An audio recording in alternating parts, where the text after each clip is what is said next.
Hello there and welcome to Spiritual How-Tos. This is the place where we share with you brief Bible basics on how you can please the Lord. And today's lesson will be the first in a series on how to live in the Spirit. How to live in the Spirit. So for this first lesson, we're going to talk about the law of the Spirit. The law of the Spirit. Romans 8 and 9 says this: "Those who are in the flesh cannot please God. You, however, are not in the flesh, but in the Spirit, if in fact the Spirit of God dwells in you." So what we see here are two contrasting and opposing ways of life. Life in the Spirit and life in the flesh. In fact, I'm here to submit to you today that they are more than ways of life. I'm here to submit to you that they are actually laws of nature. And this is what I learned afresh in this last couple weeks as I've been studying this. They are actually laws of nature.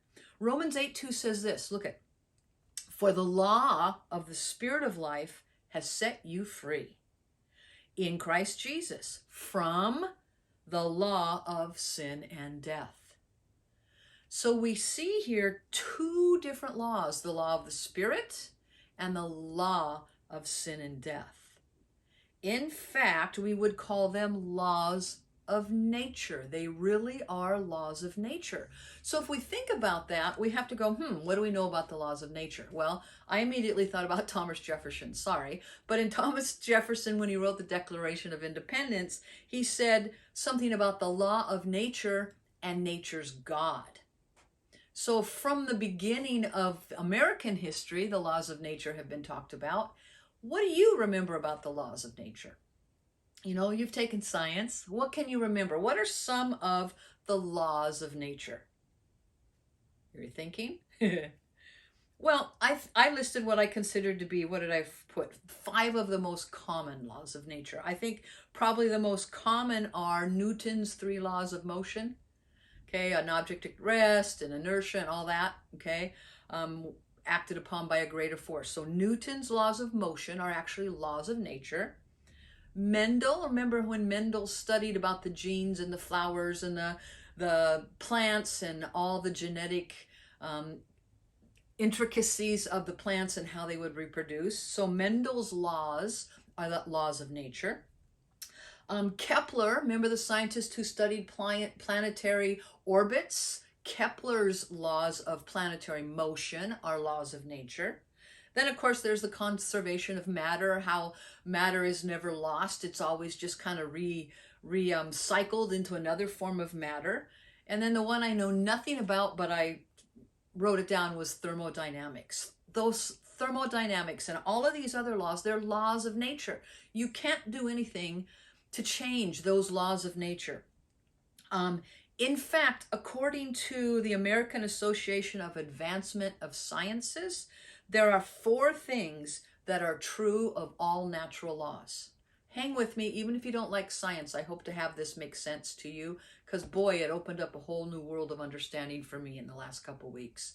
So there are four things here that are true of every natural law. Number 1, laws of nature are impossible to break. They're impossible, and they're often difficult to define. So number 1, you can't break a law of nature, and it's hard to describe it or to define it. Number 2, every single law of nature, okay, limit what can happen. So a law of nature, by very definition and by very being, limits what is possible. Number 3, laws of nature are stronger than the laws of any country because it's impossible to violate them. I can violate the laws of the United States. I cannot violate the laws of nature. And number 4, that all natural laws have in common. Number 4, it's necessary that everything obey them. Every object must obey the laws of nature. That's crazy. Everything must obey the laws of nature. That means that these 4 things are absolutes for every single law, every natural law, whether you believe in the law or not. It is an absolute. It cannot be changed. It cannot be broken, and it will limit every single thing. If I were to drop this piece of paper on the floor, what would happen to it? Well, because we understand the law of gravity, it's going to go down, right? It's going to fall down. That cannot be violated ever, ever, ever, ever, ever, ever, ever. It is an absolute. So then, if we take those four and we apply them to the law of the Spirit and the law of sin and death, I submit to you, they also will apply. Here we go. Let's take a look at it. At creation, all natural laws were programmed as absolutes into earth. And everything living on earth was made subject to the laws of nature. Would you agree with that? Yeah, I don't think there's anything complicated about that. The laws of nature were programmed into earth, and earth would do certain things and respond to certain ways according to the laws of nature. In fact, if we take the biblical account, Genesis 1 verse 2 says this, "And the Spirit of God hovered over the face of the earth." May I submit to you, at the creation of earth, it was the Spirit's realm. Earth was intended to be the Spirit's domain, because the Spirit was hovering over that blue planet, just waiting, just expectant of what would happen. The law of the Spirit was dominant in and at creation. And everything that was created was under the hovering of the Spirit of God. And life in the garden, life with the plants, life with the animals, and life with Adam and Eve was life in the Spirit, because it was the Spirit domination. The law of the Spirit was prevalent. We know that God showed up and God told Adam and Eve, hey, you guys can eat anything you want, but that tree over there, don't eat it, because if you do, you're going to die. Well, we know the story. We know that eventually they did eat of the tree that they were told not to. And in Genesis 3:22, when that happened, when they ate of that tree, what happened is their disobedience to the law of the Spirit triggered the opening and the release, if you will. Their disobedience triggered the law of sin and death to now be in effect. See, the Spirit was dominant. The Spirit hovered. It was the Spirit's domain, earth. Adam and Eve's perfect relationship with God was wonderful. All the animals were subject to them. They didn't have to work the garden. They didn't have to do anything but enjoy one another in beautiful, vulnerable transparency. But when they disobeyed, that triggered now the law of sin and death to be in effect. Disobedience triggered it. Now let's keep these things in mind. It's impossible to break the law of sin and death. It's impossible to break the law of the Spirit if we take those absolutes that we talked about earlier. So God did not want Adam and Eve to partake of the tree of life, having been now exposed and under the realm of sin and death. For if they partook of the tree of life in disobedience, they would have to spend eternity separated from God. You can't break the law. If death was what was promised, if you eat of this, you're going to die. So if they ate of the tree of life in the death state, they would die forever separated. Death was promised. It was a natural law that couldn't be broken. So therefore God expelled them from the garden, and now they are living under the law of sin and death. Every person that's walked on the planet since that time has been living under that law of sin and death. The Spirit is there, but it's no longer hovering as it was, because now there's sin and death and the Spirit over earth.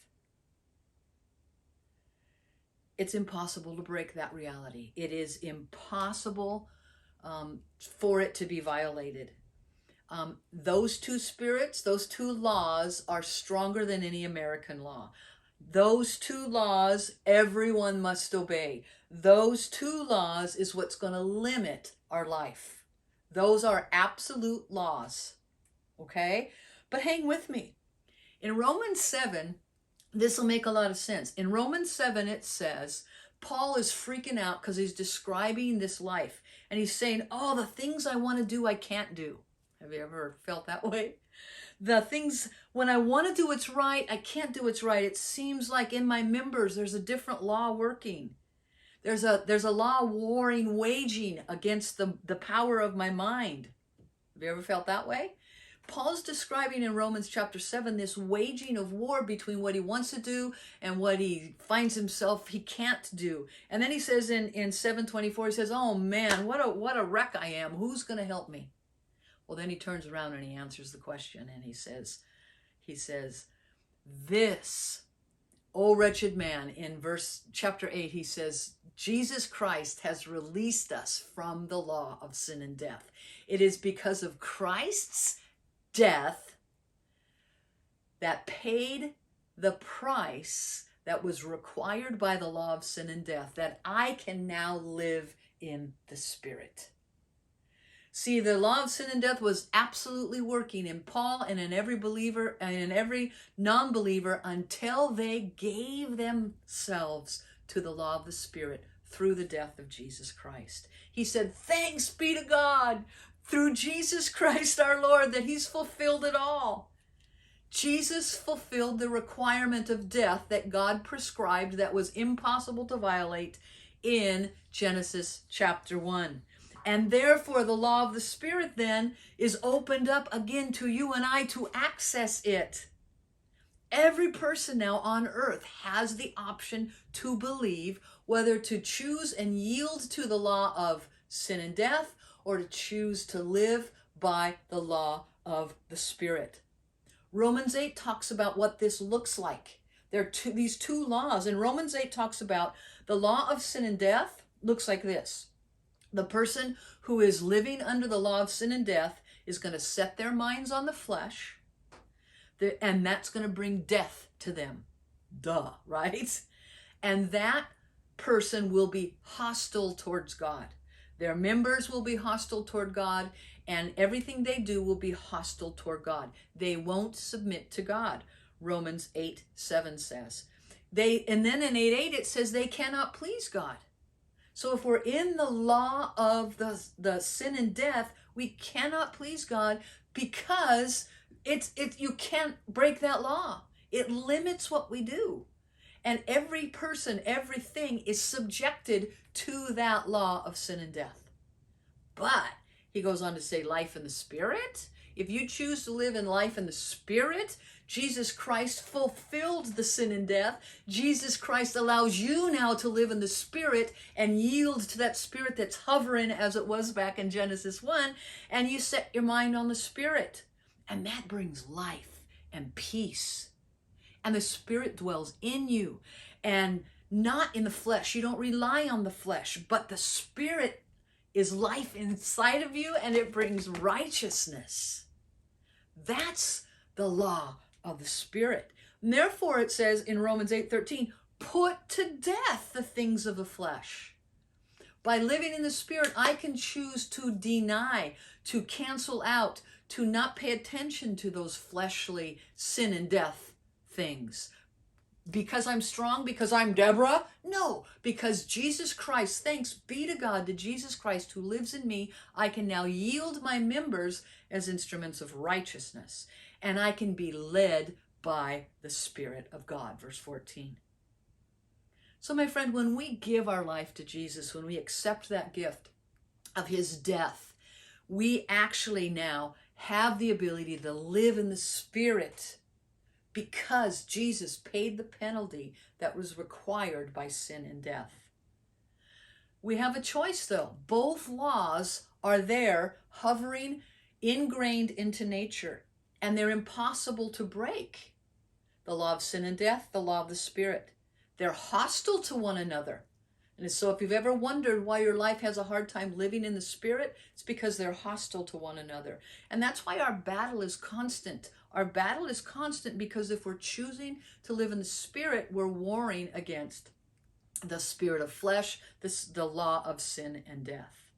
But let's remember, programmed into nature and the life that Jesus brought when he came and died and resurrected on the cross, it's an absolute law of life and righteousness and peace that Jesus brings.